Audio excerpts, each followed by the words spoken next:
The biggest trap that I've seen on this topic is bonding over brokenness with people who struggle the same way you struggle. There's this sense of being known that comes into place, but we're not bonding over the powerful thing that the Lord did in our lives. We're bonding over our shared weakness, and it messed me up multiple times. And so I would say avoid that at all costs. Try not to lean into that. Try to lean into community that are healthy and are gonna actually walk with you instead. But some key things that the Lord kind of taught me in this process was the value for identity and Him connecting my identity to my masculinity and really showing me that my expression of masculinity doesn't have to look like the stereotypical man, but is equally valuable. And the world needs my expression just as much as it needs the other. And so learn your expression. Learn what the Lord has actually designed you to be as a man, as a woman, and start leaning into that. Find people who can champion that in you. And then the other key that I learned along the way was learning to understand my attraction. What's really underneath that? What does that person represent? What's the need that they, in my mind, will meet? And how do I get that need met in a healthy way? When I started to understand those things started to change really quickly for me. And so start to understand your own heart, start to understand your own attractions, and dialogue with the Lord about those. It doesn't have to be complicated. To get some people around you that you could really be honest with, mentors, groups that could hold you accountable when you're starting to feel a little wobbly. Or my mentor and I always talked about, I'm having a halt moment, hungry, angry, lonely, tired, things that want you to go back to the junk or an old relationship to kind of comfort that place. To be able to call somebody up and say, I'm having a halt moment, speak the truth into my life so I don't want to go back to any of those things. Don't fool yourself that you can hang out with your old crowd or your ex, walk in wisdom and those kind of things. We're all susceptible to falls and giving into temptation. So just be aware of the places that you go and the people that you hang out and who you have as your kind of backup, like, hey, I'm not making great decisions, or I feel like I'm about to make a unwise decision at this moment. Can you meet me?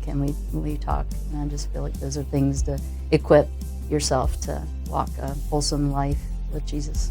So one of the things that I would feel is really helpful is to constantly be evaluating, like, who is in your life, who are your closest friends in your life, do you have a mentor, do you have someone you're speaking into?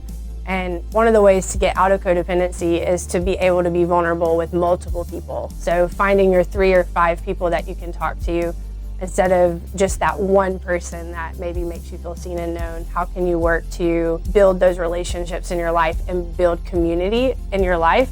It'll take sacrifice and courage to do that, but I think that's been one of the markers of helping me walk into freedom, is establishing those healthy relationships. Has been one of the keys of coming out of unhealthy codependency and emotional dependency. When you have an embarrassing weakness, you really want to be able to start ahead of where you are. That doesn't work. It's not real. So I actually have to say, this is what my sin looks like. This is what my fear looks like. This is what I think my identity is. How do you like me now? To a safe person. And then you move on from there. I see so many people stuck in this struggle that haven't been able to move forward, oftentimes because they haven't been able to get past that line of inviting another person in. But what does the Bible say? Confess your sins one to another that you may be healed. Healed. So it's the best deal going. Humble yourself in the sight of the Lord and He will lift you up. It's not popular to be vulnerable today. Well, it is. It's a buzzword. Vulnerability. Vulnerability is not dirty dishes in a sink. Vulnerability is, I am dirty and broken. Will you still value me? When we do that, don't cast your pearls before swine. You can't tell every person, but when you find the safe people that are following Jesus and have His heart, there is so much transformation you can experience just from the unconditional love that comes in at that moment. Sexual brokenness, it's an intimacy problem. And you don't get past an intimacy problem by yourself.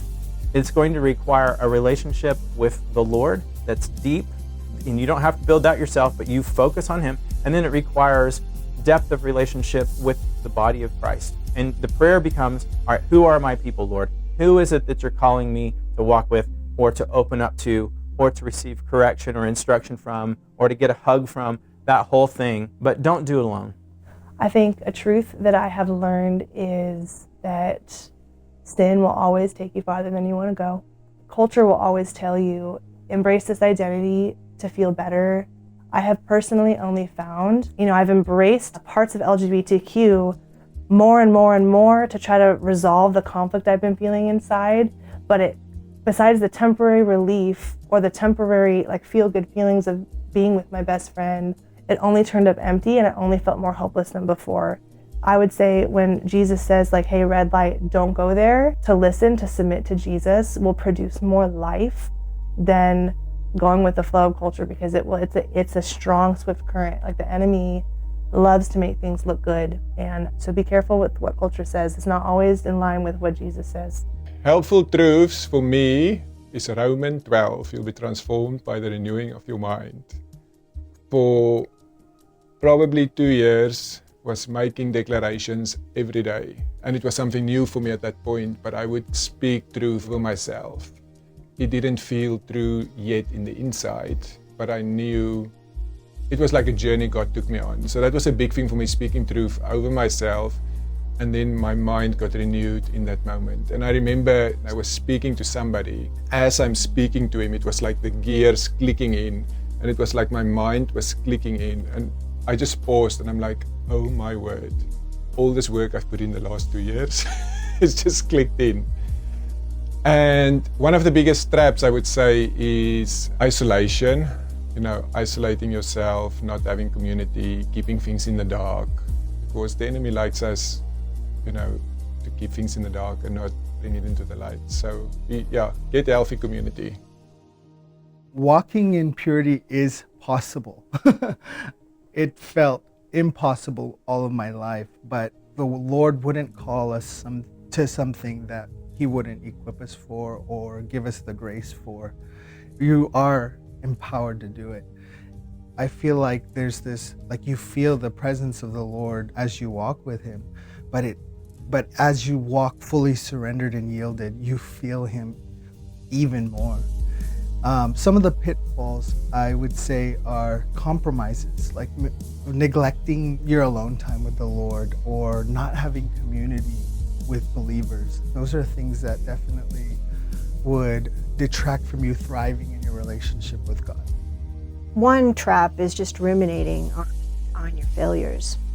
Self-condemnation and accusation and fear all get kind of perpetuated when you focus on your brokenness. And so being able to bring, I would say maybe one of the most important things I learned early in my Christian journey was to be able to bring all of my brokenness and be exposed before the Lord, allowing the Lord to search me, really honestly allowing the Lord to judge me, to be able to hear the hard things from the Lord and receive from the Lord. But then when you're corrected by the Lord, you feel the disappointment of the correction, but you also feel the joy, the relief that God sees it and is doing something about it. There's this salve involved when the Lord scrutinizes us. And so you should know that if you're experiencing condemnation from your experience, that is not the Lord.